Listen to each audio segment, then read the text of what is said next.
21 Mart Dünya Şairler Günü vesilesiyle Uygur Pen Başkanı Uygur şair Aziz İsa Erkun, işgalci Çin esaretindeki Uygur şairleri hatırlattı. 21 Mart Dünya Şiir Günü UNESCO tarafından 1999 yılında şiirsel ifade yoluyla dil çeşitliliğini desteklemek ve nesli tükenmekte olan dillerin duyulma fırsatını arttırmak amacıyla ilan edilmiş bir gündür.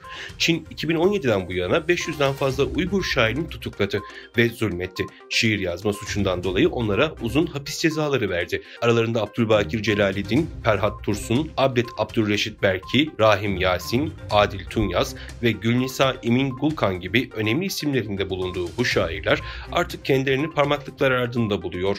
Tek suçları cesurca şiir yoluyla seslerini paylaşma eylemi oluyor. Küresel toplum Uygur nüfusunu korumak ve Çin tarafından gerçekleştirilen soykırıma eşdeğer zulmü durdurmak konusunda kritik bir sorumluluk taşıyor. Çin'in ağır insan hakları ihlalleri nedeniyle uzun süreli cezasız kalması küresel istikrara yönelik endişe verici bir tehdit oluşturuyor.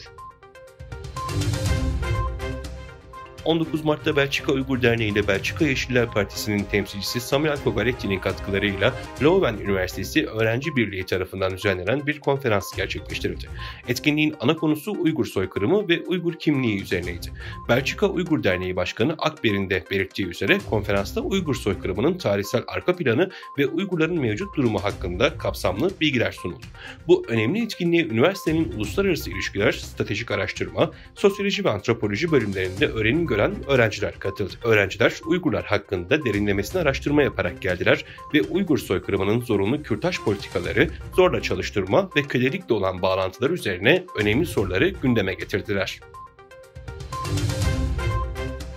Çin'de toplam bütçe gelirlerinin yılın ilk 2 ayında geçen yılın aynı dönemine göre %2,3 azaldığı bildirildi. Çin Maliye Bakanlığı Ocak-Şubat 2024 dönemi bütçe gerçekleştirmelerini açıkladı. Buna göre toplam bütçe gelirleri yıllık bazda %2,3 azalarak 4,46 trilyon yuan yani yaklaşık 619,5 milyar dolara ulaştı.